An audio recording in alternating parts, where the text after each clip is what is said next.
welcome into the Friday Night Final Drive. My name is Francis Becht, joined by Joe Daniel. We're sponsored by Western New York Immediate Care and Howard Hanna. And Joe, this is week 8. We are not in the playoffs yet. We're in the final week of the regular season.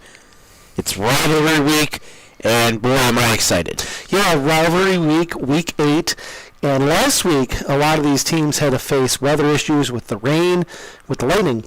And this week, they're facing a chillier Friday night than they've had all season. Now, Francis and I, we're still wearing shorts. We're rebels. We wear shorts in the winter. But if you're out at the game tonight, you're bundled up, but you're seeing a lot of good action.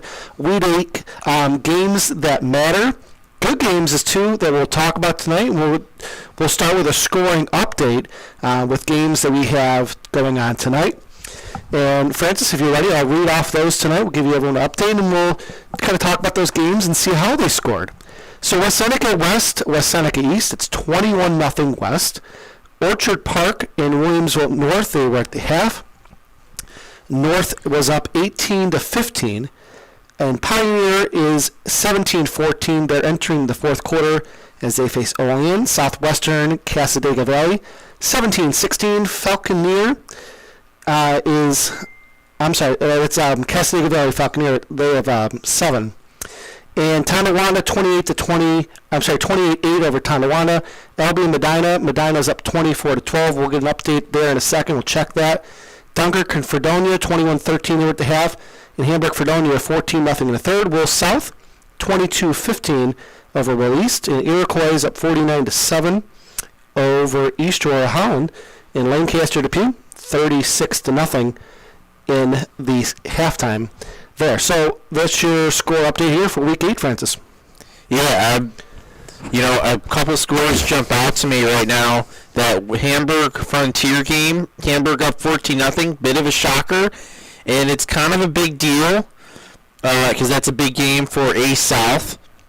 You know what, I'll pull out our playoff picture. You know what, shameless plug here. Tomorrow John and Simon and I will be from St. Francis. We're going to do a special Section 6 playoff preview show. We think by that time we'll know what the brackets look like.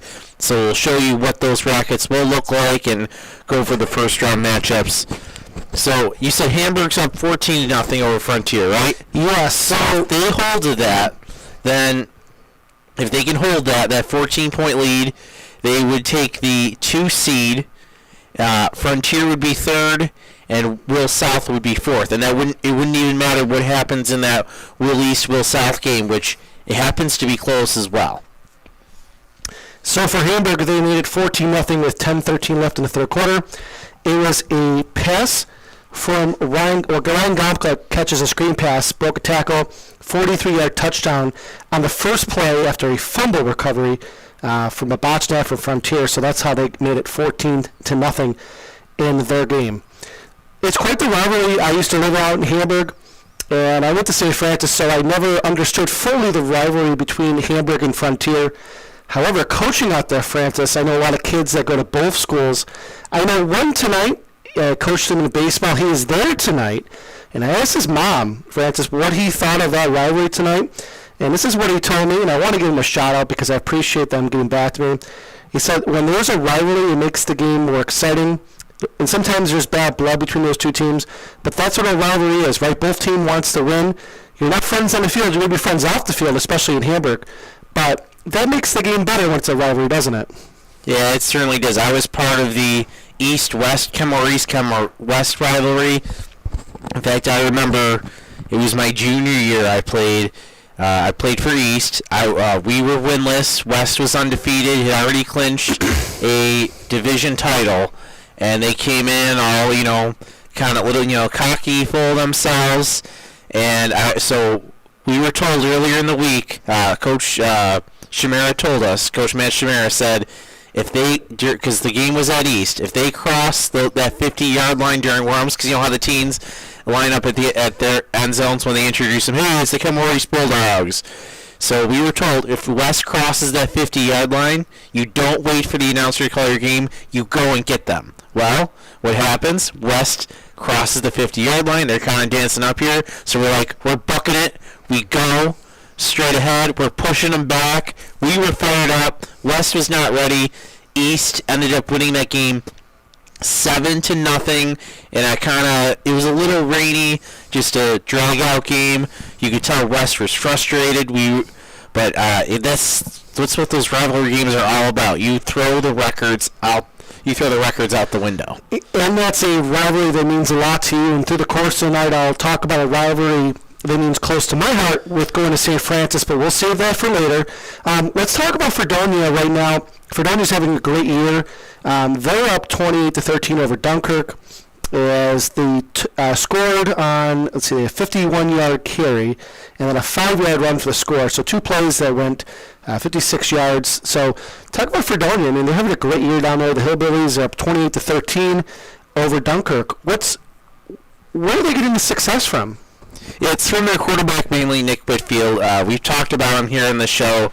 He's just this dynamic athlete, and then they just have the pieces around him that they're able to make it work. They clinched their division. They should have the 3 seed, I believe, in Class C, and they're going to be a force to be reckoned with. I wouldn't be surprised if we see them at the stadium. And that touchdown run was by Matt Lauder. He scored that 5-yard to make it 28-13 for Fredonia. What about Medina? We always get a lot of tweets from them. They're having a game tonight against Albion. They were up 24-12 at the half. Medina, we talked about them. It's a favorite for us to go out there. It's a great location, great field, good press box. Medina with a 24-12 lead. What are your thoughts on that game? Medina, we saw them. We had them on Monday night when they faced Akron. Big game, and they played close to a perfect first half. I mean, I think they intercepted on the first pass of the game. They got an interception, and then they immediately, just a couple plays on that drive, took it into the end zone.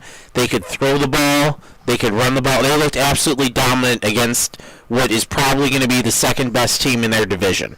Some stats at halftime from the Medina game. Their quarterback Payne, 11 of 15, 126 yards and a TD. Poole had 8 carries for 72 yards. 2 of those TDs. 2 of those carries went for touchdowns, and 4 catches for 30 yards for a rim. And Thompson had 2 for 56, and Skinner with an interception as well to give the Mustangs that lead at half. All right, so let's take a look at some other scores here that's been going on. We talked about Hamburg Frontier, and we did the Fredonia Dunkirk game as we watched these tweets come in. Medina with the 24-12 lead. Iroquois up 49-7. Another good rivalry we talked about was Lancaster and Depew with the Legends.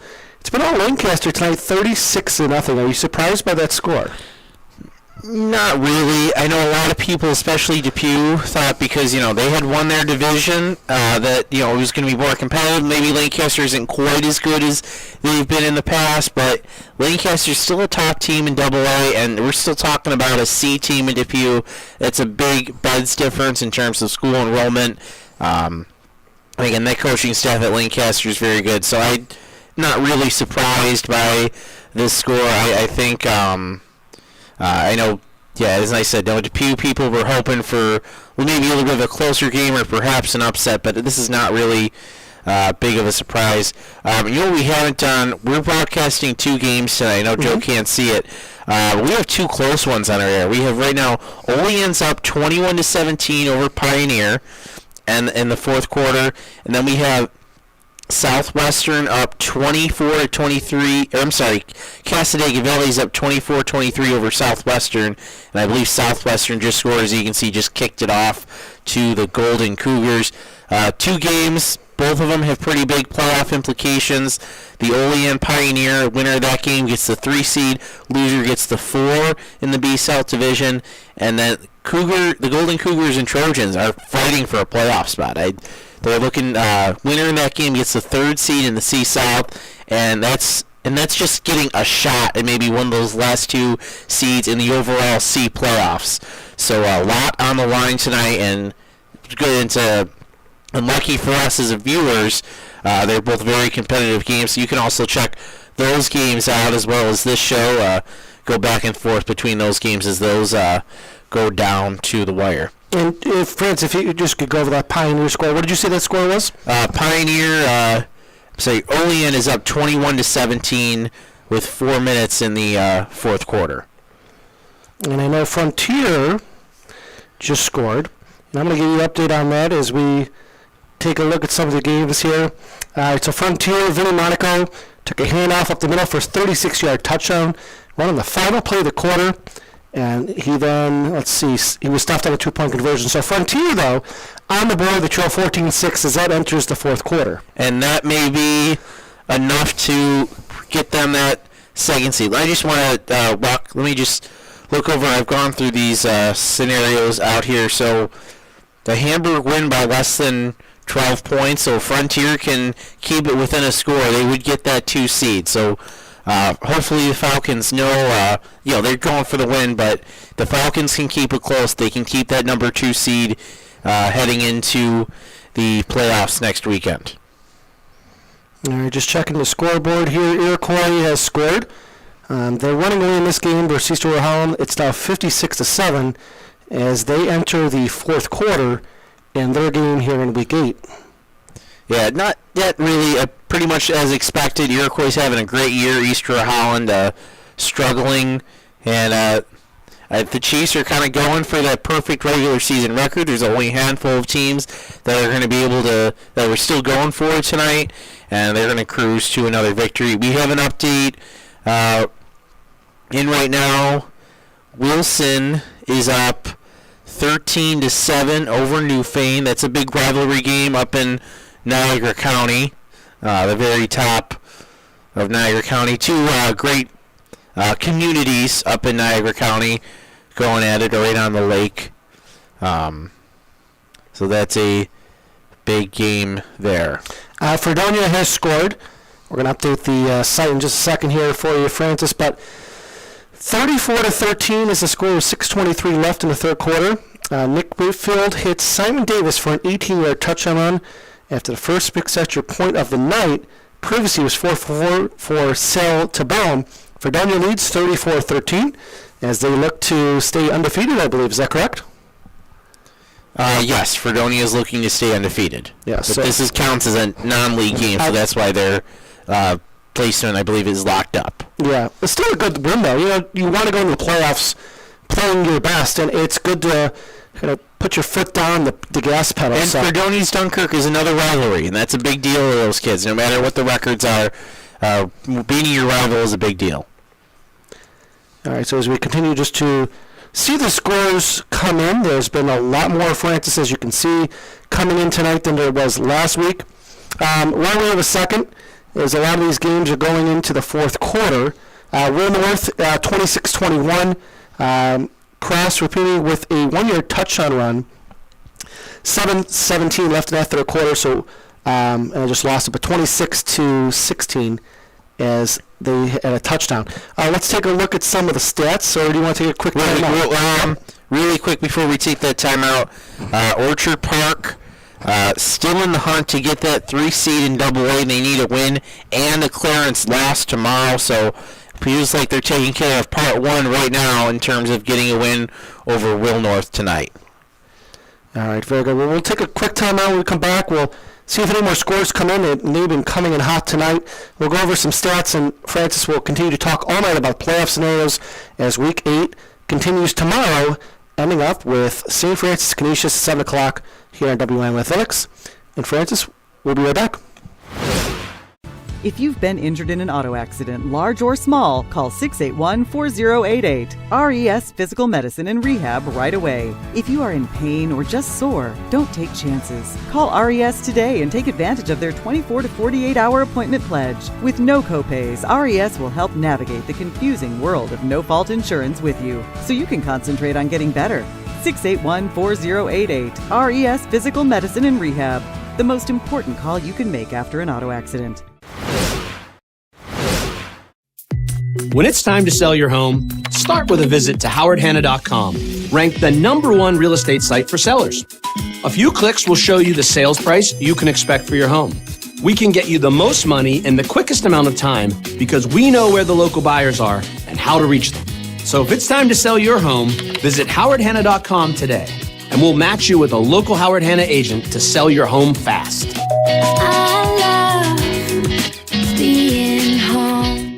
If If you've been injured in an auto accident, large or small, call 681-4088. RES Physical Medicine and Rehab right away. If you are in pain or just sore, don't take chances. Call RES today and take advantage of their 24 to 48-hour appointment pledge. With no copays, RES will help navigate the confusing world of no-fault insurance with you, so you can concentrate on getting better.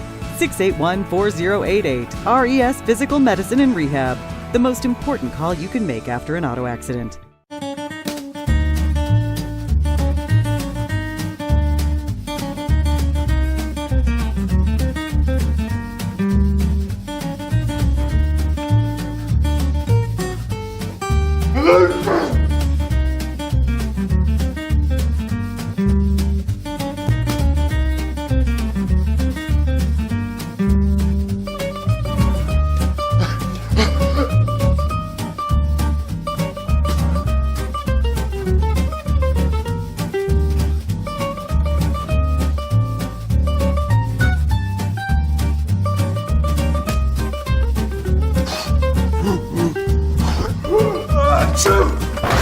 Avoiding care can lead to worse problems.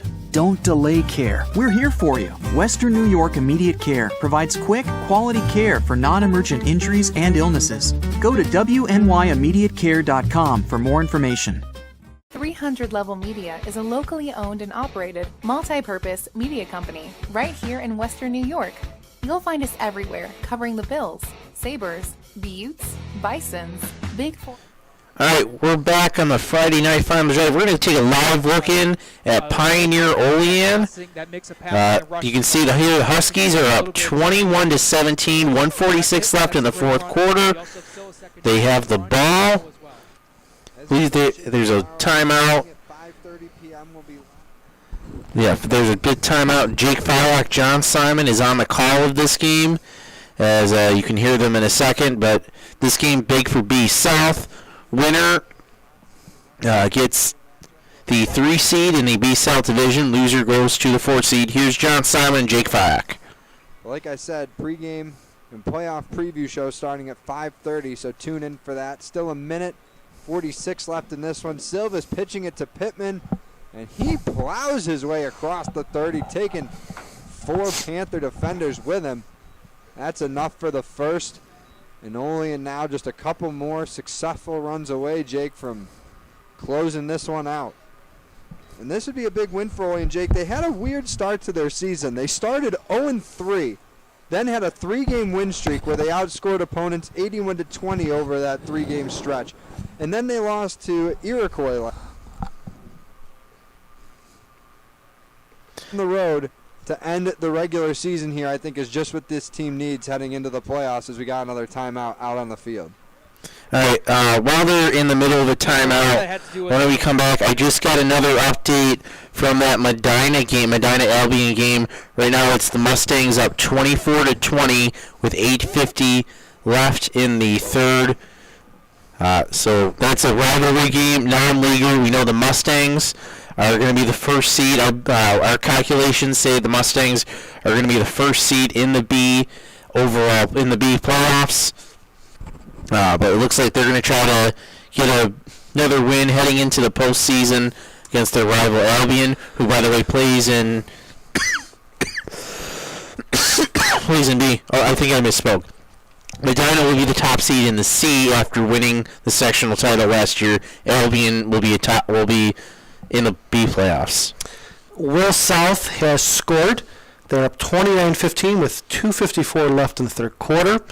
Off a touchdown run from Nathaniel Zachary from 3 yards away. Will South up 29-15 as they continue on late in that third quarter. All right. Oh, here's John Simon, Jake Fyack. We're going to step away from that game for a little bit, but we'll keep a close eye on it. Joe, why don't we go over those stats right now as we keep an eye on that Olean Pioneer game? Yeah, we'll go into Week 7 stats. We'll start with the passing. Really no change at the top of Ben Kachala. He is number 1 in passing. He has eclipsed 2,000 yards, 25 touchdowns, 7 interceptions on the year. Noah Willoughby in second, the sophomore. Can't wait to see what he does as a junior and a senior. He is getting close, and he probably could passed over 2,000 this week, 19 touchdowns. Other quarterbacks, Iroquois quarterback Kleitz and Grand Island, Horvath, they've all hit 20 touchdowns. They're all having great years. The longest pass of the year for a touchdown was 85 yards from Willoughby. Canisius quarterback Tyler Baker is in here. He's the senior. He's hit over 1,000 yards, only 10 touchdowns. A little surprised by that. So, a couple of the top 10. Ben Gachal again from Orchard Park. If you were in Orchard Park's division, you have to be worried for next year because he's having a great year as a junior. Can you only imagine him as a senior? Yeah, he's gonna. Oh, where did my thing go? Yeah, he's gonna do fantastic. I just got another scoring update.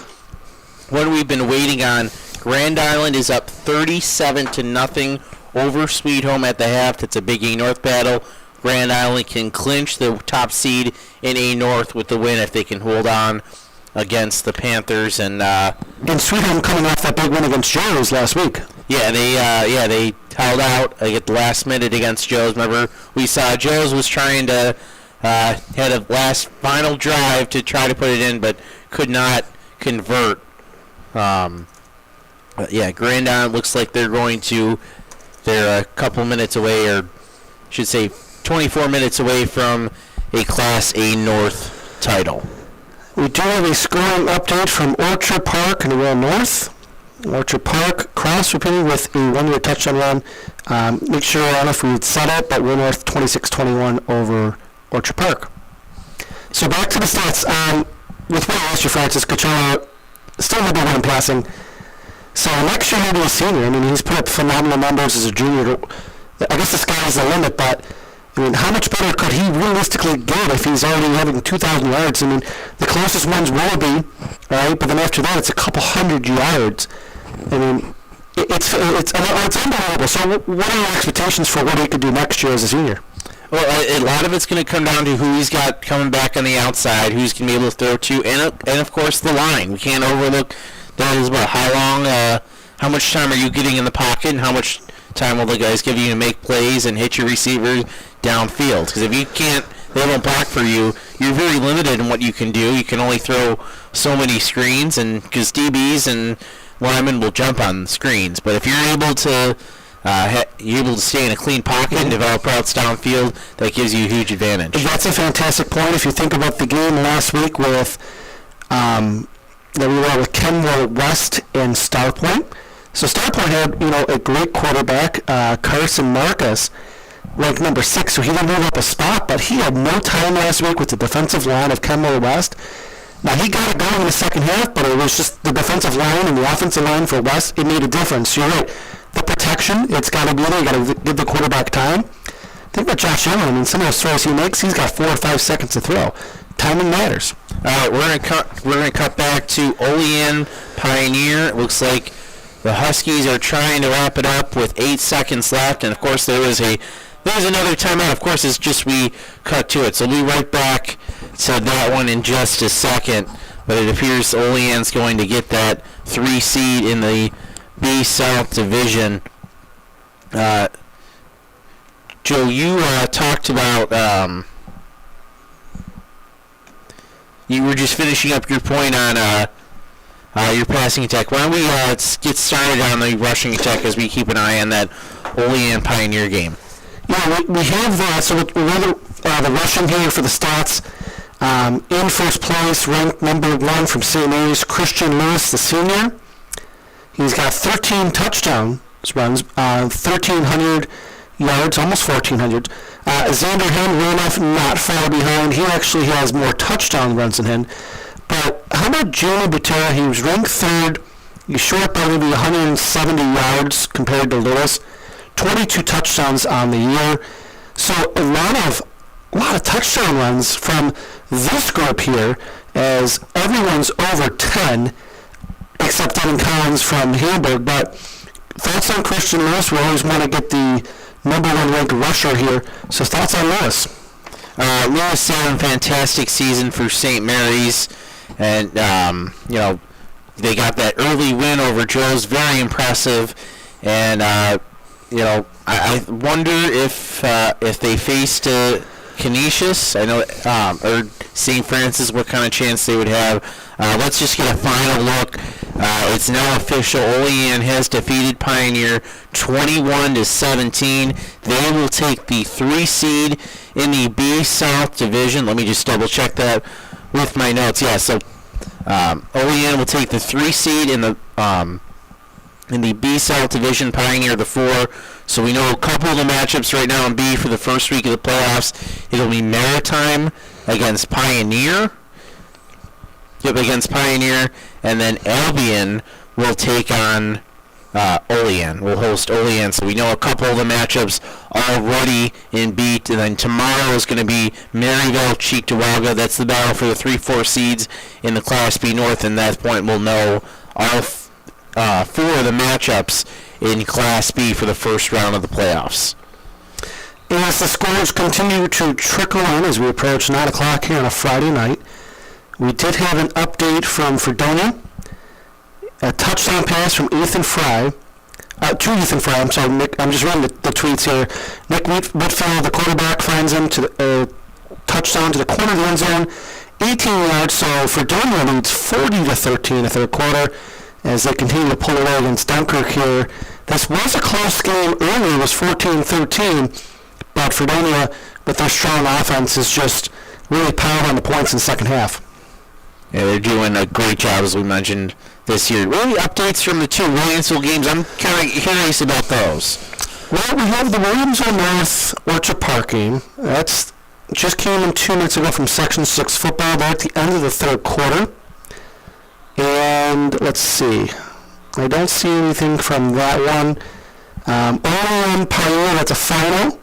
Olean with the 21-17 wins. Huskies finished 3rd in the B South, as that one is final out there. All right, so actually, you know what? While we're there, why don't we pull in this Falconer Cassidy Lily at Southwestern? Norm Rodriguez, Jeremy Becker on the call at Southwestern leads 29-24 with about 5.5 minutes left in the fourth quarter, but Southwestern is inside the red zone.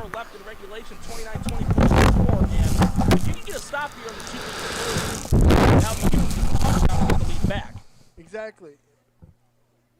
However, that would either force the Golden Cougars to tie the game with a 2-point, yes, or they go get a 2-point conversion and take the lead by 1. Yeah, and there are teams that'll do that, and you got to admire the aggressiveness. Similar to the Monday night game earlier this week, Buffalo, Tennessee, 4th and 1. Personally, like that decision, but the play call, not good. Even though Allen slipped, the defense looked ready. The defense looked ready for it. You should have faked the handoff. Well, it is what it is, as both teams. Well, we're waiting for the next play of that game. I believe it's Southwestern. I think they're inside the 10 right now with a 5-point lead. You know what? We didn't get to you. I know I asked you a question and I cut you off to get to this game. Anything updates on the 2 Williamsville games? Yeah, we had the one. Looking to see the other one. Will North, like we said, end of the third quarter. We're getting some live reports from Frontier Dunkirk. We have an update from Iroquois. I can tell you it just came across. 63-14 is the score in that one. That's a final, as Fredonia now enters the fourth quarter in that one. So, yeah, unfortunately not at the second, but I'll continue to keep an eye out on for that score.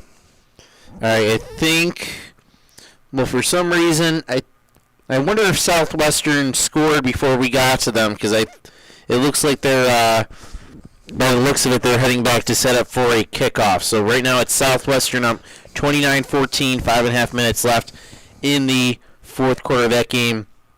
3rd seed in the C South on the line, and a potential playoff spot in the C division, in the C classification playoffs. And the last update we had from the Will South Will East game came 12 minutes ago from Patrick Nagy, courtesy of him. That was 29-15 with 2:44 left. So I'm definitely sure, Francis, they're in the fourth quarter in that one. You know, as we are getting into the 9 o'clock hour, most of these games are going to go into the fourth, if not final. We're gonna start to see some of these go to the final.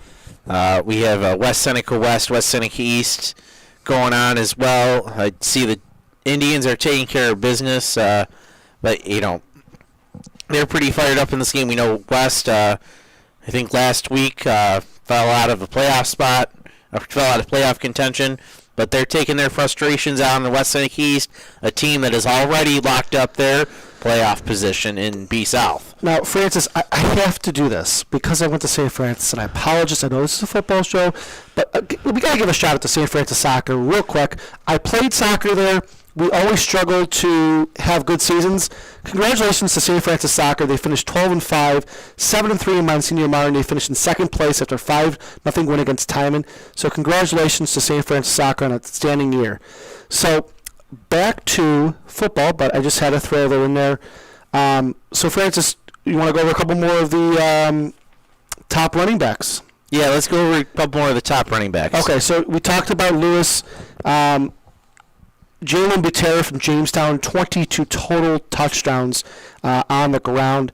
And that's only in 6 games, keep in mind. He didn't play last he did not play last week. They did play last night against Amherst. They won 50-6 over the Tigers. But that yardage doesn't include last night's game, and it doesn't include a game from week 7. So that's how impressive he's doing. You know who would be on this list if he was a running back the whole season?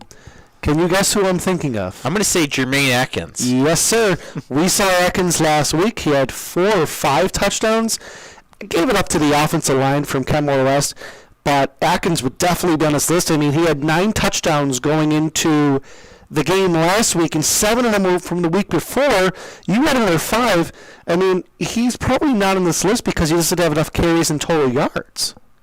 Yeah, that's probably it. I wonder if you did yards per carry average, where it would be. I mean, yeah, he's having a fantastic game. And keep in mind, so we saw him, 2 weeks ago, they were facing North Tonawanda. That's when he set the record. And North Tonawanda has been struggling this year. Only have 1 win, so we're like, okay, it's North Tonawanda. All right, let's see what you do against Star Point, a team that was in contention for the 2nd seed, and at one point was tied for first place in that division, and the Spartans came in, and Ken West just took care of business. We saw it. They had over 500 yards of total offense. I think this was probably 415 yards rushing. It wasn't just Atkins. He had some help too, but it was mostly Atkins carrying the load. And so yeah, Atkins really showed up in that game against Star Point, and I say we'll see what happens to Kenmore West tomorrow. Again, because they have that rivalry game, but right now they seem to be one of the hottest teams in all of Section 6. All right, so let's see. Anybody else I want to mention on this list? I don't see anybody. It's rounded on the top 10 from Mika Harry from Lancaster, 874 total yards, 13 touchdowns for him. So we'll talk about the receiving and the defense in a little bit.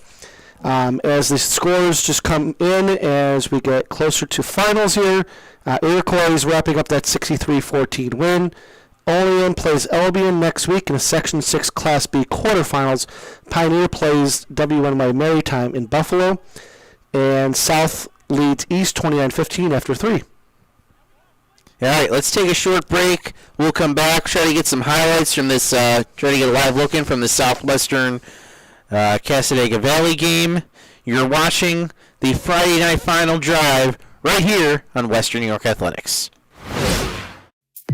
When it's time to sell your home, start with a visit to howardhanna.com, ranked the #1 real estate site for sellers. A few clicks will show you the sales price you can expect for your home. We can get you the most money in the quickest amount of time because we know where the local buyers are and how to reach them. So if it's time to sell your home, visit howardhanna.com today, and we'll match you with a local Howard Hanna agent to sell your home fast. I love being home. If you've been injured in an auto accident, large or small, call 681-4088. RES Physical Medicine and Rehab right away. If you are in pain or just sore, don't take chances. Call RES today and take advantage of their 24 to 48-hour appointment pledge. With no copays, RES will help navigate the confusing world of no-fault insurance with you, so you can concentrate on getting better. 681-4088. RES Physical Medicine and Rehab. The most important call you can make after an auto accident.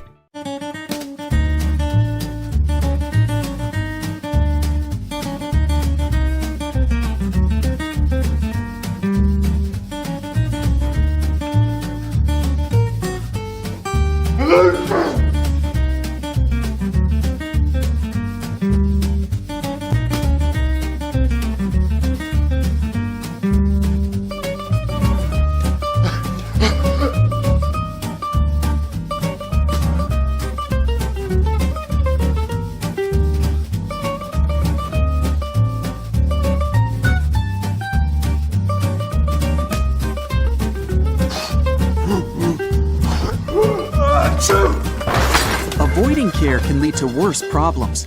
Don't delay care. We're here for you. Western New York Immediate Care provides quick, quality care for non-emergent injuries and illnesses. Go to wnyImmediatecare.com for more information. 300 Level Media is a locally owned and operated, multi-purpose media company right here in Western New York.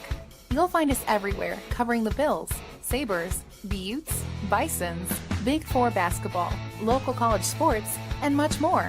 Our staff offers a variety of media services, from video production, live event coverage, audio broadcasts, professional voiceovers, camera operation, and videography. Visit www.300levelmedia.com or give us a call at 716-427-2600. This is 300 Level Media. All right, welcome back to the Friday Night Final Drive. Francis Specchio, Daniel here. Week 8 edition. Remember, this is the extra week of the regular season, and we're going to check in with this Southwestern Cassadaga Valley game. Audio is a little bit ahead of the video here, but as you can just see, Southwestern just scored. They're now up 36-24 over the Golden Cougars. Honestly, I'm sure Burkholder's going to say real quick before the kickoff, just stay smart. No stupid, dumb penalties. Looks like there was a penalty on the extra point. A 5-3 record and a playoff spot. Unsportsmanlike conduct on the Golden Cougars. Wow, and that's the third one they've had in this half. And this is one of the mitigating factors that have been the common denominator and a microcosm of what has gone on in the second half for the Golden Cougars. And it looked like they were going to pull off, I would say, a semi-upset victory. It wouldn't have been a semi. It would have been an up. Actually, they're both in the same rank, Norm, coming into this game. So, because Southwestern's kind of had that off year. Yeah, but like I said, the 3 losses, 4 points. All right, exactly. So as we see Southwestern's up 36-24, trying to get that third spot in C South and a potential spot in the C playoffs. Remember, this is a Southwestern team that made it to the C final. They lost just by maybe a score or two to Medina. That game was played in Medina, so imagine going all the way from Jamestown to Medina. That's pretty far of a drive. Fell by just a few scores in that game, but now it's Southwestern with a lot of their good streak players back. They have their quarterback, Aiden Kennedy, returns this year. Right now they're struggling, though, to see if they can make it in as the 7th or 8th seed. A scoring update from Dunkirk. It is with 9:33 to go. Dunkirk has scored. It's 40-19 after Quintier Nielder takes it up the middle for 48 yards. So Dunkirk did score. And we have a touchdown from NT in North Tonawanda. 14-yard touchdown pass from Zach Wood to Drake Banner. 2-point conversion is good. And North Tonawanda now leads 42-16 in that game. All right, we just got an update. Just came in from Orchard Park. I just lost it here. Ben Gosella finds Dylan Evan for his 10 yards touchdown. They get the 2-point conversion. Now it's Will North up 32-29 over Orchard Park. Will North with the win. 32-29. Yes, that's the last update what I saw here. 32-29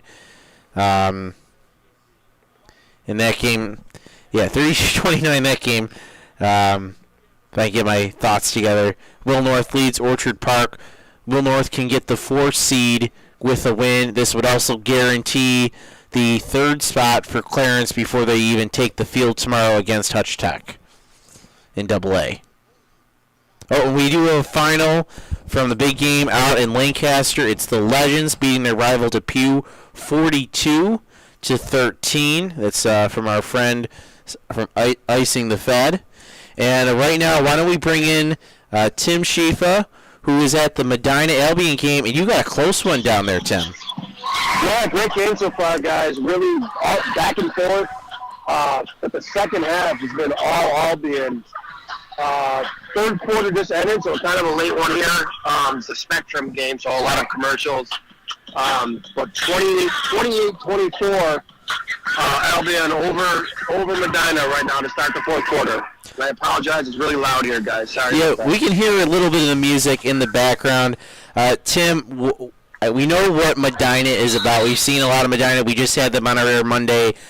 What is standing out to you about Albion, a team that a lot of people really don't get to see very much? Yeah, you know what?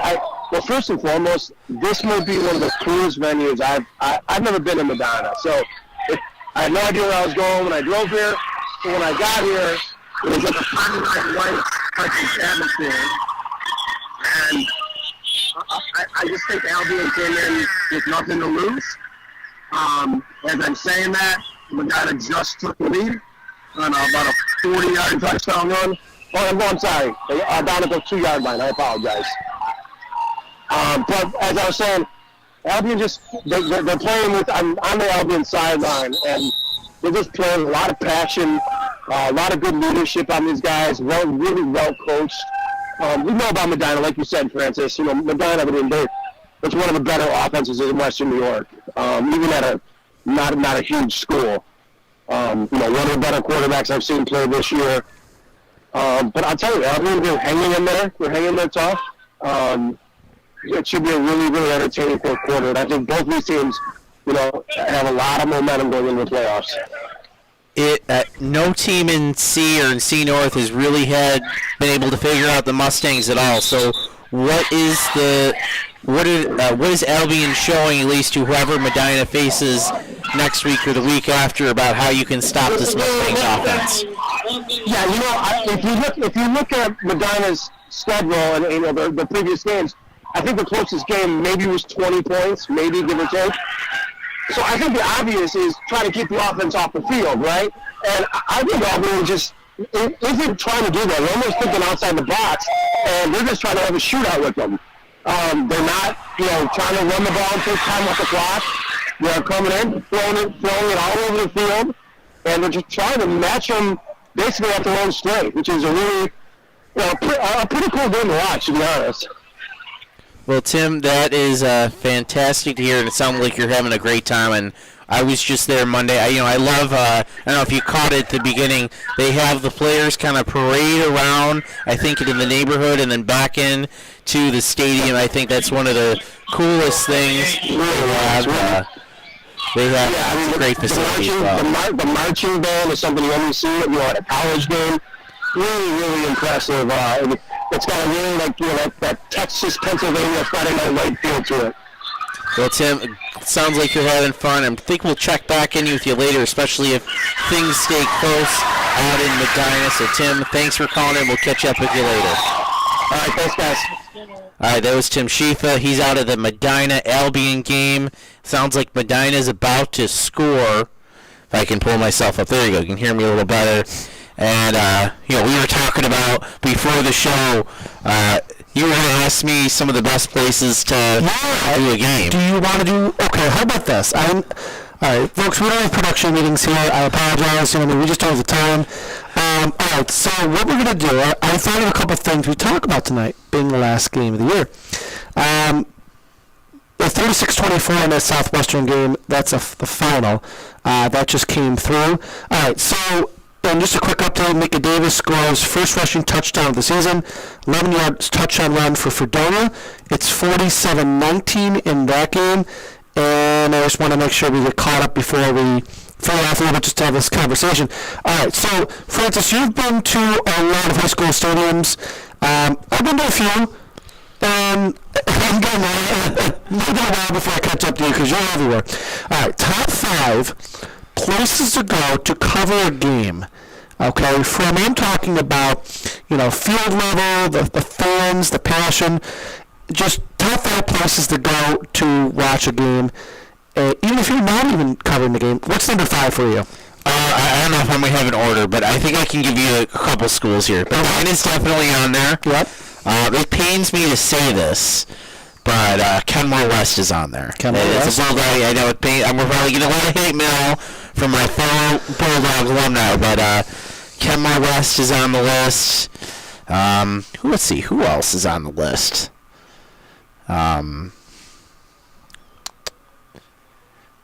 How about Wasaka East and West? Both of them should be on there. I haven't been to the new Westfield. We went to East. We went to East last year. That was pretty nice. We got to put on the list. If you have your own press box for football, you're on the list.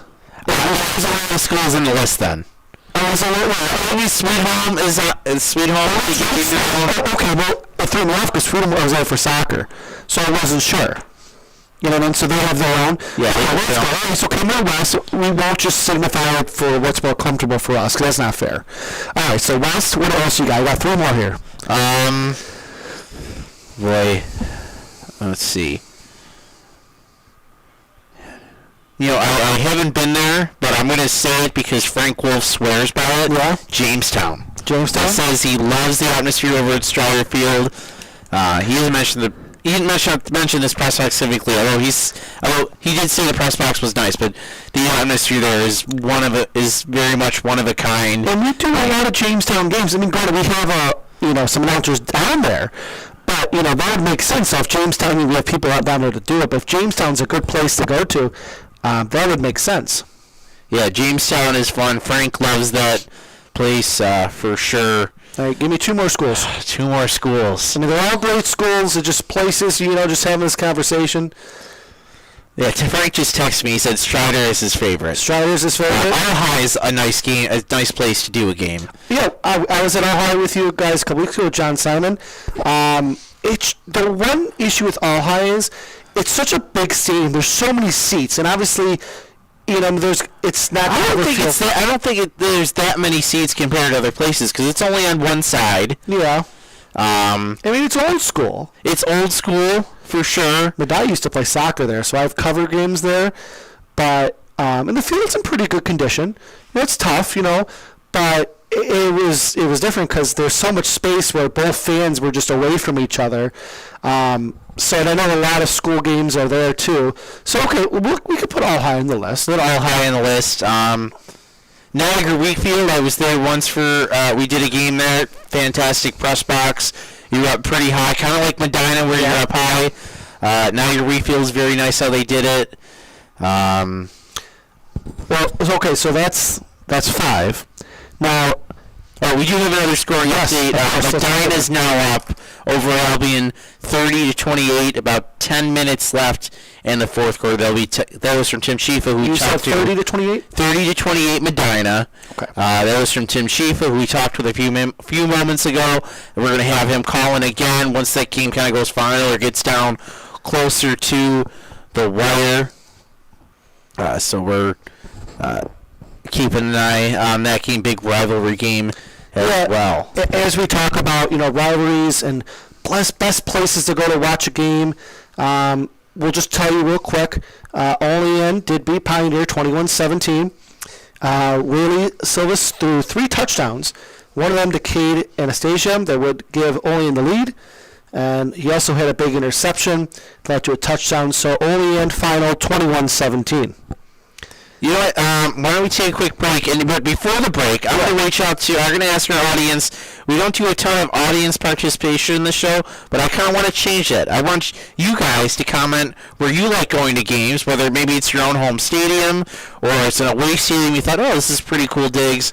So tell us, where do you think the best place is to watch a game in Section 6, or actually Monsignor Martin as well? And I still have to tell you my favorite place to go to. Yeah, I haven't been to a lot yet. I've only been doing this for 6 months, but I still have a couple on that list. Okay, well, we're going to find out. You're teasing to it. Yeah, I mean, I did take communications, Francis, so I did learn a little bit about teasing here.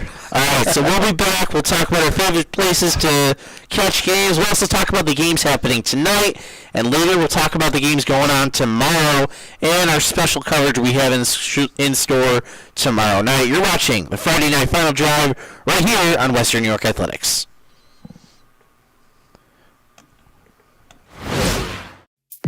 When it's time to sell your home, start with a visit to howardhanna.com, ranked the #1 real estate site for sellers. A few clicks will show you the sales price you can expect for your home. We can get you the most money in the quickest amount of time because we know where the local buyers are and how to reach them. So if it's time to sell your home, visit howardhanna.com today, and we'll match you with a local Howard Hanna agent to sell your home fast. I love If you've been injured in an auto accident, large or small, call 681-4088. RES Physical Medicine and Rehab right away. If you are in pain or just sore, don't take chances. Call RES today and take advantage of their 24 to 48-hour appointment pledge. With no copays, RES will help navigate the confusing world of no-fault insurance with you, so you can concentrate on getting better. 681-4088. RES Physical Medicine and Rehab. The most important call you can make after an auto accident.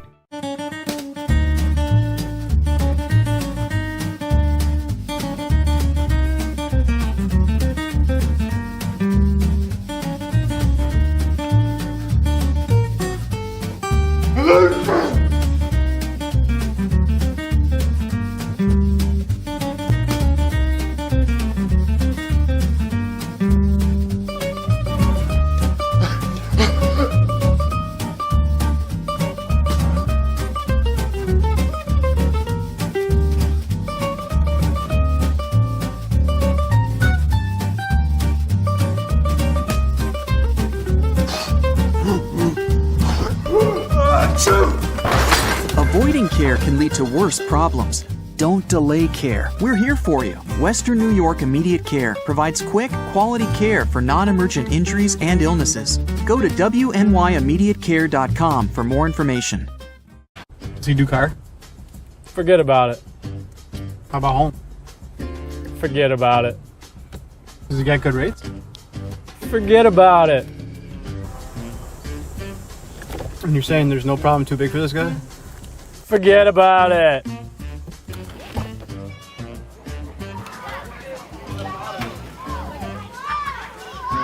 Paul, this is Johnny, the guy we've been talking about. Johnny, this is Paul Wolf.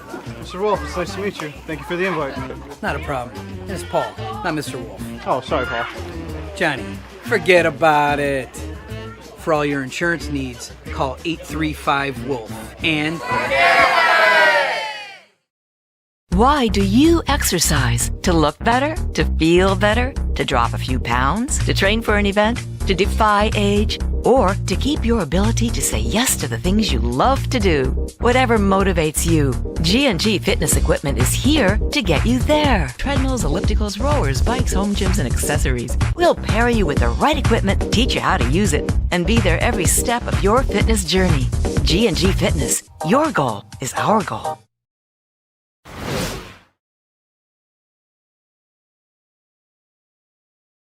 Welcome back to the Friday Night Final Drive here with Joe Daniel. We got a couple of big scoring updates. What's going on in the South Towns with that Frontier Hamburg game, Joe? So Frontier, they held on, and... Wait, did they hold on? Did I read that wrong? Oh, hold on. I'm sorry, Hamburg. Sorry, I read that wrong. I apologize. Hamburg beat Frontier. Hamburg beat Frontier tonight.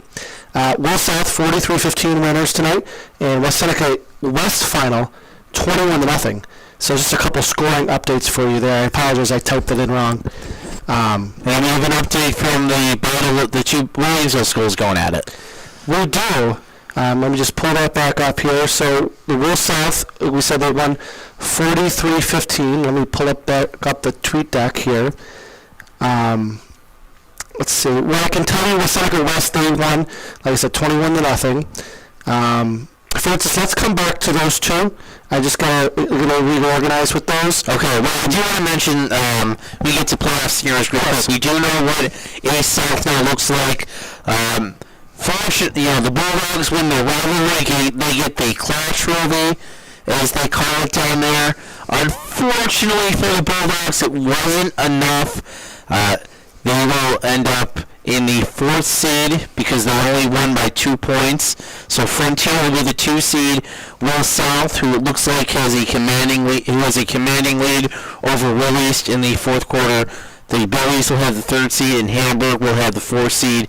Hamburg needed to win by 14 plus points in order to get that 2 seed over Frontier. But again, they only win by 2, so they will end up in the 4th seed, and they will face Grand Island in the 1st round, according to our calculations. All right, now let's talk about Will North. And the scoring updates from the Williamsville teams. All right, Will North 32-29 final over Orchard Park. South leads 43-15 in their game. There's still about 5 or 6 minutes left in the fourth quarter. So those are just a couple updates with the Williamsville teams. All right. Speaking of that Orchard Park game, we're going to pull in Tom Prince here. We're going to bring him in to the show. He was at that Orchard Park Will North game. Tom, we know your game just went to a final. Will North gets the win. They should now get the 4th seed in AA. Tell us how it happened. They ran the ball very effectively, which we knew that they were capable of doing, and that was pretty much the difference in the game. It came down to the very end. It was a 32-29 with about 2 minutes left. It was really interesting. Will North throws a pass. The receiver goes out of bounds right before the sticks. And it's a turnover on downs. 2 minutes left. Orchard Park's first play. Throws a pass. Receiver goes to the outside. Will North causes a turnover. There's your game right there. So, Orchard Park, I can't imagine Orchard Park's going to take this very well. You know, we were talking about Ben Gosal and that passing offense earlier. For them to end up really as the 4th, and now actually they're going to end up probably as the 5th seed. I believe, yeah. There was a key, though, that Nicabelli did not play tonight for Orchard Park. Okay. He had an ankle injury in the last game, so he did not play in this one. You know, you're talking about right now for receiving yards, the number 1 receiver in Western New York, as far as yards go, did not play also in this game. That's a big loss for the Quakers. But listen, Will North, I thought, played a fantastic game.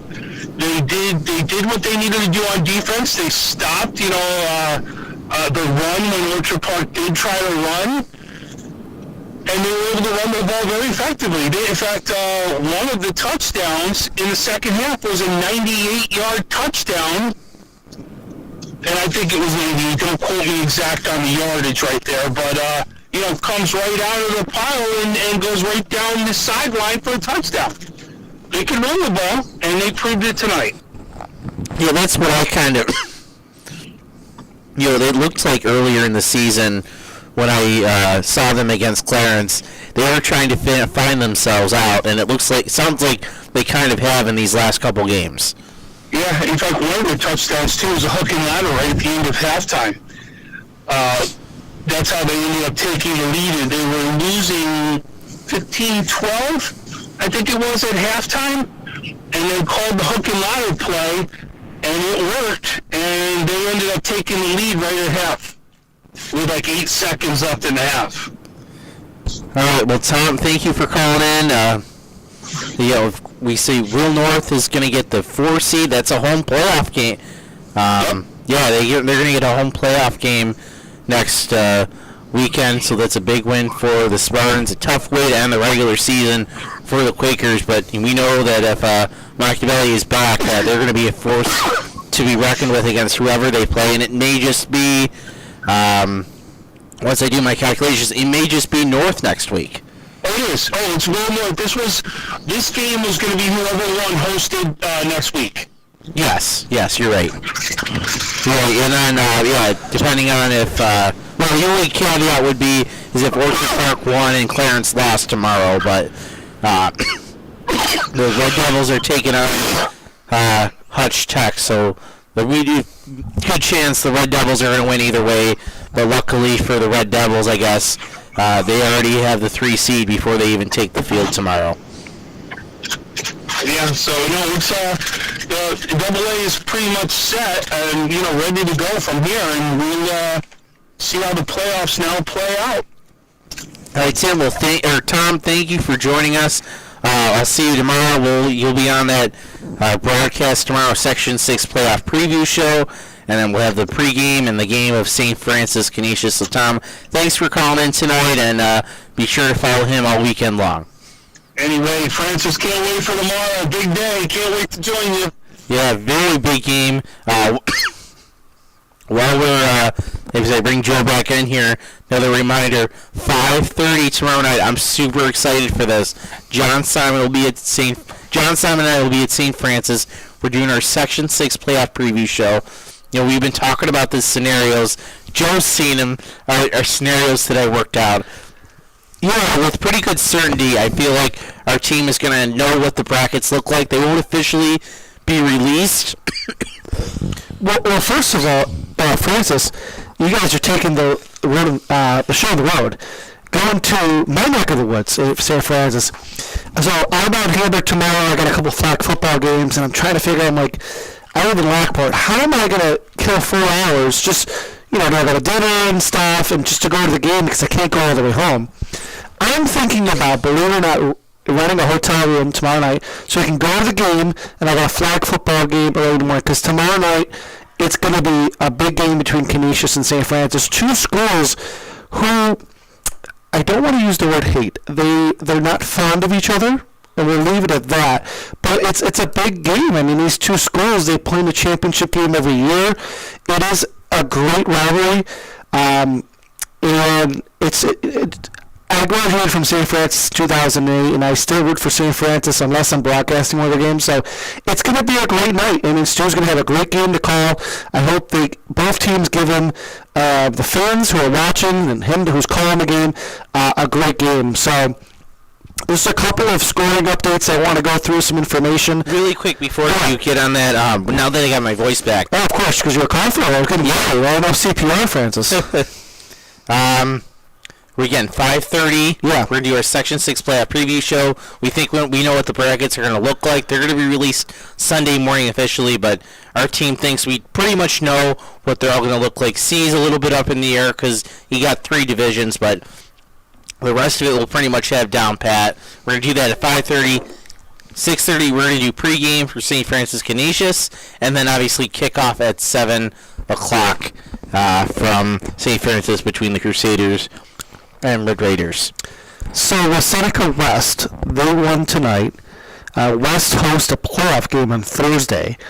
All right, and then we talked about East. Oh yeah, they're in the Chuck Funky Bowl. Yeah, I know that the tweet looked a little weird to me too. I had to look at that over again. Winworth 32-29 was the final out there. Coming out of Medina, Iverson Poole got scored his fourth touchdown tonight, and that put them in the lead. Just a little information that came about, and some kind of cool facts from North Tonawanda and Tonawanda. So North Tonawanda won the 112th classic game between those two schools. And believe it or not, I did see something here. So North Tonawanda went to Tonawanda twice in 2021. Came out winners both times. This is the third time that Tonawanda and North Tonawanda was played twice in a calendar year. Since 1943, it happened back-to-back years. Obviously, a lot of these schools, there's 8 games in the season. They play each other once, but 1942, 1943, that's a long time away. So congratulations to them winning the rivalry out there in North Tonawanda Classic. And you know what? NCs has struggled this year. That's going to make that season for those teams. For that North Tonawanda team getting that win over their rival, the Warriors. Now, I did tease you earlier, right? We talked about my favorite places to go. Now, my list isn't that big, okay? But there's a couple that I want to mention. I really liked being at Kenmore West. I love the field. The seats were nice. The seats were nice, but then when I pulled in, so I'm running late, I'm like, oh my goodness, where am I going to park? I'm when everyone's parking in the side streets. They get up parking, so that's great, but a big booth, I like the stands, great facility, the concession stand, nice bathrooms. I always talk about the bathrooms because, it's something you look forward to, right? Eden was pretty nice. Smaller press box, but great facility that they just put up there. The West Seneca East and West schools, they have great ones. I love St. Francis Complex with their facility where you walk in, there's the alumni, and then you got the alumni room up above there. I mean, when I was St. Francis, the lights were not very good, so it's a nice field. But one of the best ones I went to, I remember, I think it was one where we were at, it was Tonawanda, or Northtown, or one of them, because I get confused because my first game was with Frank. But you walked up and the steps were steep, so the press box was really high. So I think that would be Northtown. Around us, so beautiful vantage point. I mean, it was legit. So it's amazing, and congratulations to all the schools who've invested money, not only in your football programs, but your soccer programs who use it. And, we talk about West South. I mean, everything's right there, Sweet Home. It just makes it easier for all those teams to get around the complex when everything's close by. St. Francis is like that too, but schools have invested in football, and because they invest in football, it's helped out with other sports. Well, they invest in other sports. So these projects were capital projects. Were capital projects. 98% of this money came from the state, and they started to really get 5-10 years ago. They really started coming through these districts as well. So they're paid for by the state, and what they really allowed them to not only add the lights and the turf, but they added a spot for other sports as well. What it did was it gave another surface for your other sports, and then what would happen, especially when I played, I played on a grass turf over at Kenmore East, is that by the time you get to October, and especially if it was rainy that year, you would get years where you get a lot of mud piles. I remember in Modified, we had a game canceled and kind of turned into a scrimmage because there was a huge mud pile in the middle of the field, and it just wasn't safe to play the whole game. So we had to kind of go from the 30 in on one side, and then we went to the other and played 30 in. So it was more of a scrimmage final, and what was supposed to be last game of the season. So, but having that turf, you don't have that issue, and then it's another. And then you can play, soccer on there. You can play field hockey on there, lacrosse, and you get the lights for them. So it's just a fantastic thing for these schools, and it helps out all of their programs. Absolutely. And before we wrap up Friday night final drive, with still games tomorrow. Actually, you know what? We got another update from Tim. Is it from South? Yeah, no, from Tim Chifa, who's out at Medina. Okay. The Mustangs are up 30-28. There's 2:40 left, and they have the ball 4th down and 3. They just took a timeout. So Tim says they're not sure if Medina is going to punt or go for it. So we're going to kind of keep an eye on that game. Why don't we take a break? We'll look ahead to some of tomorrow's games. We'll keep an eye. Tim's keeping us updated on this Medina game. We'll talk about some of the playoff scenarios we kind of already know, and then we'll Oh, you have another score? I do have an update. Will South outscored Willis 35-0 the second half. They win 50-15. All right, big win for the Billies, about as expected, but they will get, as I mentioned earlier, the 4th seed because Hamburg only won by 2 points against Frontier in the A South Division. All right, let's take a quick break. We'll have more when we come back on the Friday night final drive. When it's time to sell your home, start with a visit to howardhanna.com, ranked the #1 real estate site for sellers. A few clicks will show you the sales price you can expect for your home. We can get you the most money in the quickest amount of time because we know where the local buyers are and how to reach them. So if it's time to sell your home, visit howardhanna.com today, and we'll match you with a local Howard Hanna agent to sell your home fast.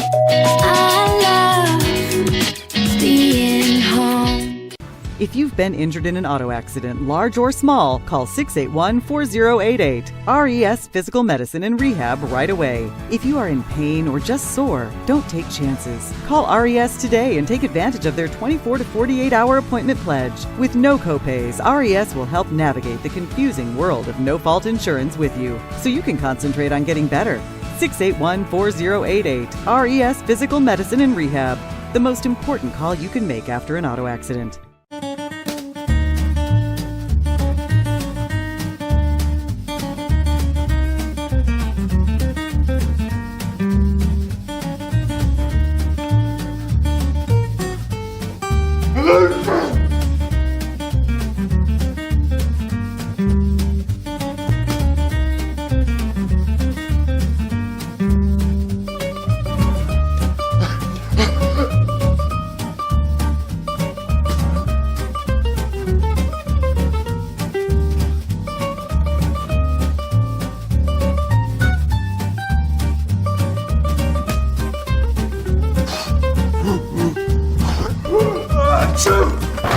Avoiding care can lead to worse problems. Don't delay care. We're here for you. Western New York Immediate Care provides quick, quality care for non-emergent injuries and illnesses. Go to wnyimmediatecare.com for more information. Does he do car? Forget about it. How about home? Forget about it. Does he get good rates? Forget about it. And you're saying there's no problem too big for this guy? Forget about it.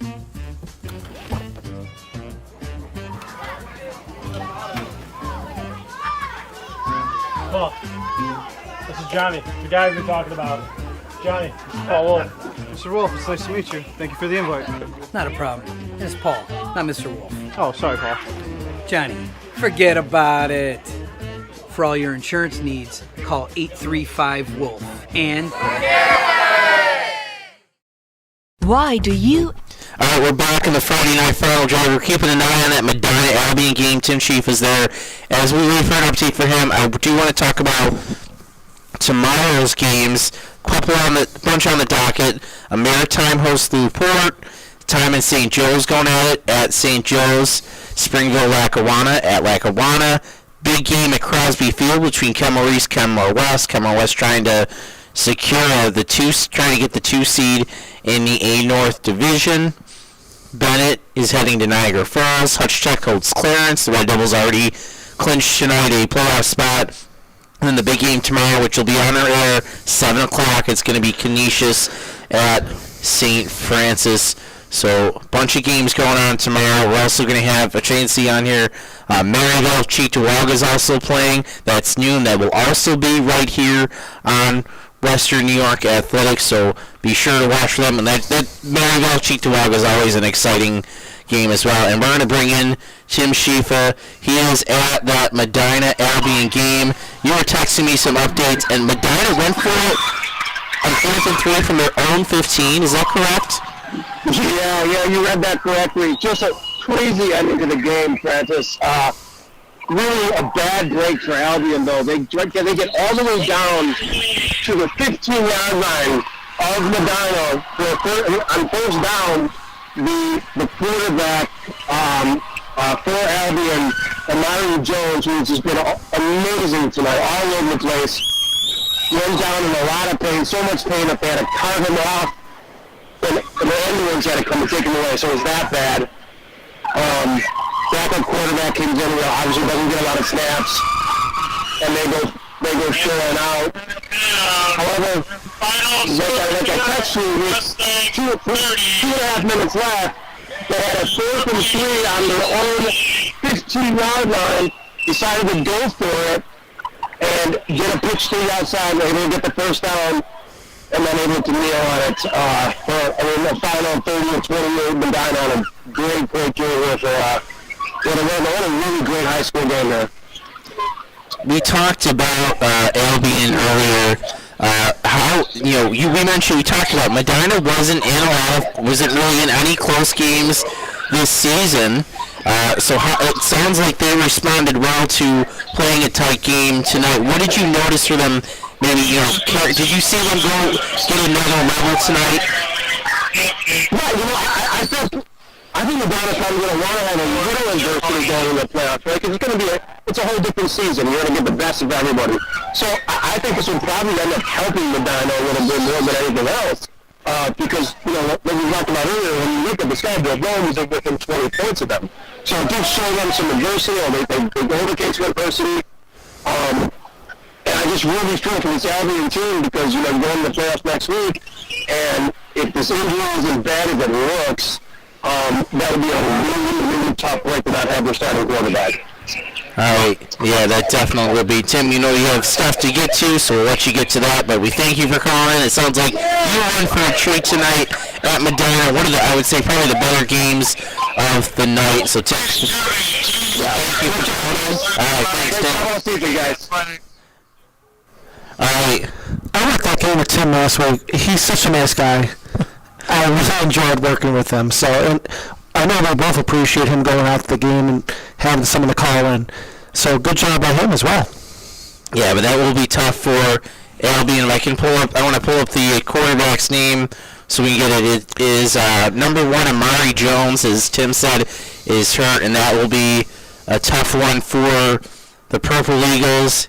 735 yards passing, 8 touchdowns, and then he's also a big runner for them as well. 194 yards on the ground coming into this game. So unfortunate for the Purple Eagles. Hopefully it's not. They're just being precautious, bringing the card out because they have a big game next week. It looks like they'll be facing Olean in the first round of the Class B playoffs. But we'll have more on that again tomorrow night, 5:30. Tune in right here, Western New York Athletics. You know the best thing out of all that, Francis, with these scenarios was if Hamburg had won by 4. I mean, Hamburg lost, obviously, but if they had... Oh, I'm sorry, Hamburg won. Hamburg won by 2 points. Hamburg, I'm sorry, but if Hamburg had won by 14, what could have happened, right? So, yeah, the Hamburg winning... It just, you look at these scenarios, I mean, what could have happened? It's just like, it's mind-blowing, like, oh my God, you put this all together. Well, look at North, the scenario. North was probably the craziest, because you could have... North, if Grand Island win, Kemba West win, and then you got if Grand Island lost, Kemba West win. My goodness. You could, there was a scenario, I believe, what was it? I think it's still, if Grand Island won, and I think if Kemba West loses, you would have a 4-way tie for second place. Is that correct? So if Grand Island, you said loses? I remember, I know one of them on there. If Grand Island wins, Kemba West loses, and Kemba West won last week. Grand Island gets the number 1 seed, and then number 2, so there's a multiple 4-way tie. Yeah, 4-way tie, and I went through all the tiebreakers. I'm telling you, coin flip. We're testing it. Well, coin flip, or I don't know if it'll be officially a coin flip, but I think the sectional chairman and leadership would have to decide, basically. Would kind of have to talk about what they think the order should be. This may not surprise you, but I have a really good story about a coin flip determining a spot.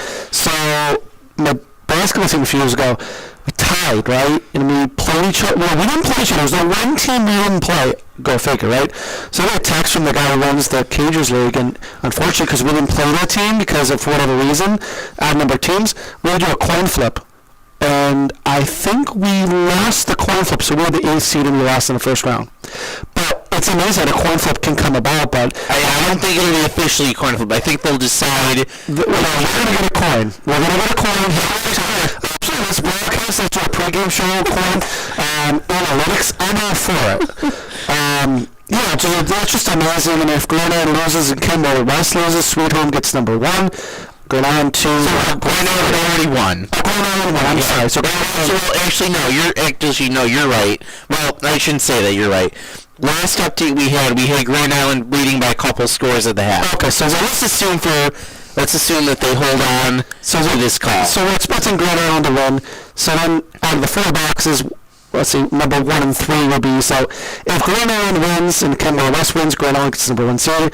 Grand Island wins, Kemba West loses, then we get this tiebreaker, and it's going to be crazy. So let's see what happens to Kemba West, because that's going to be crazy in Class A North. And obviously with a 4-way tie, someone's going to get 2, someone's going to get 3, 4, and 5. And 5 is not in the playoffs. How about that? Yeah, so easy. Most people are counting out Kemba West. I'm telling you, the last 2 times East has won, I think they've only had 1 or 0 wins heading into that game before taking on the Blue Devils, who had a much better record. So I'm telling you, it can happen. So don't be surprised if Kemba West pulls off a big upset victory and causes complete chaos in Section 6 playoffs. So, and then we talked about Hamburg with the 12 points, and, they won, and West-South won, so that scenario doesn't matter. And then, honestly, if you think about it with the Hamburg, because they didn't win exactly by 13 points, and West-South won, so really, in regards to Class A South playoff picture, everything's status quo because of how it fell, correct? Yeah, so Frontier's going to be the 2 seed, Hamburg's, I believe, going to be the 3, and Will South will be the 3, Hamburg will be the 4.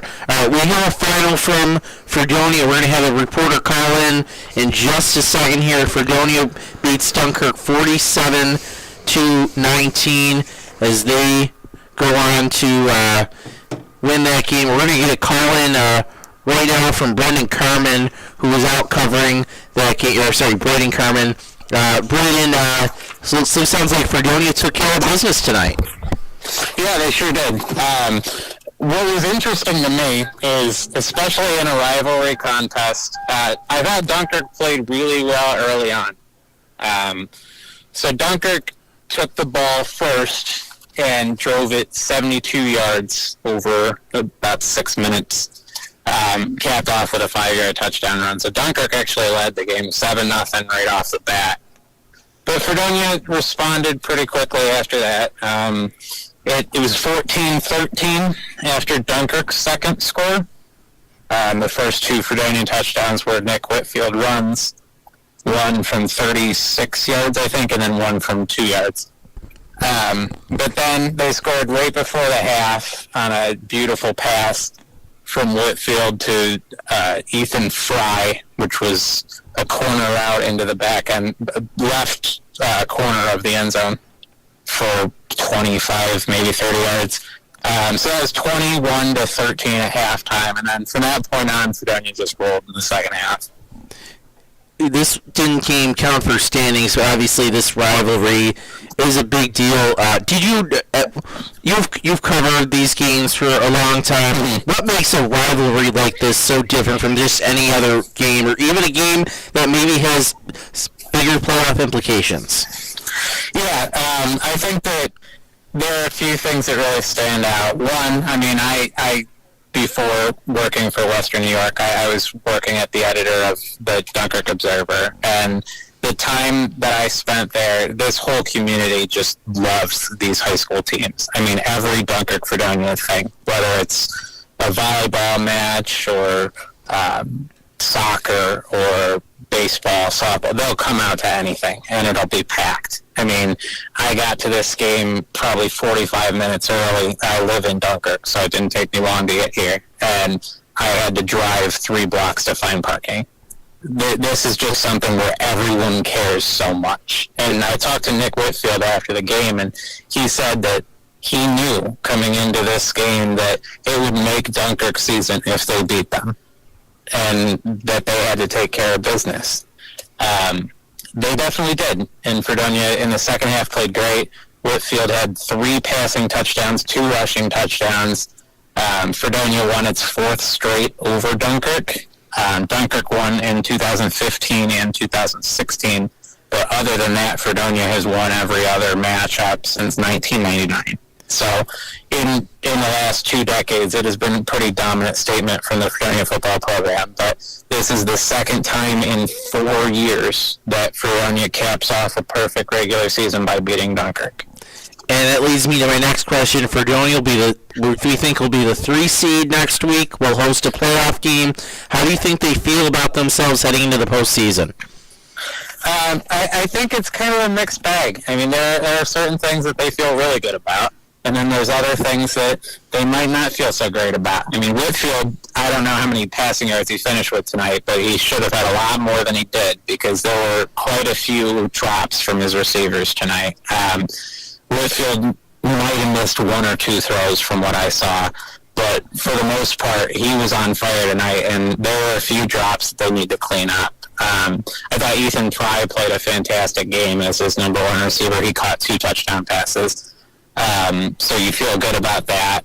I think Matt Lauder played a great game. He, straight out of halftime, he had a 51-yard run in the first play of the second half and a 5-yard touchdown on the next play. He played really strong defense, too. So there are definitely some bright spots. It's going to be hard to find a quarterback that they'll match up with that's the same talent level as Nick Whitfield, who I'll be surprised if he doesn't go D1 somewhere. But there are definitely a few things. The drops need to be cleaned up. There weren't too many penalties tonight, but that's something that Fredonia has struggled with in the past. And Coach Sherlock said after the game that they definitely need better play from their defensive line moving forward. All right, well, Brandon, thank you for calling in. I'm sure we'll get you next week as well on the Friday night final drive. But have a good night, and Yeah, you too. yeah, and thanks for calling in. It was Brandon Carmen helping us out in Western New York Athletics at that Dunkirk-Fredonia game. We saw Fredonia were 47-19 winners in that game. Joe, I want to take a quick break. We'll be back for our final segment of the night. Go over the scores one last time, and then wrap it up on our penultimate show of the season. You're watching the Friday Night Final Drive on Western New York Athletics.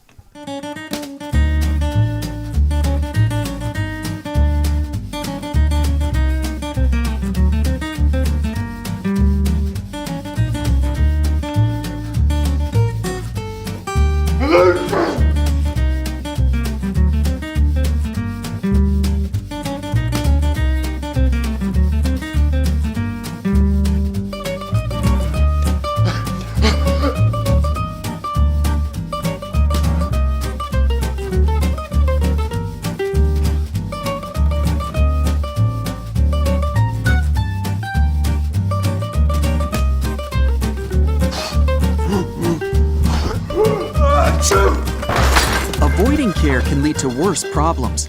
Don't delay care. We're here for you. Western New York Immediate Care provides quick, quality care for non-emergent injuries and illnesses. Go to wnyImmediatecare.com for more information.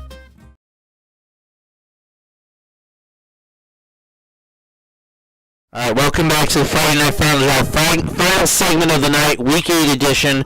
I don't know if I told Joe this, but we are going to be back next week for our final show for the first round of the playoffs. There'll be 40 games going on, and then for that last week, and then we'll call it a season. That'll be it for the year. Then we'll get focused on the games, because there's only so many games after that. Yeah. But we just want to get right to all those games and take care of them there. But next week will be our final show, but we still have a little bit left of this show.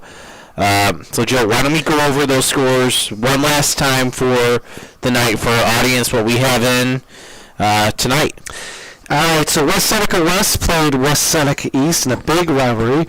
West Seneca West got off to a 21-0 lead.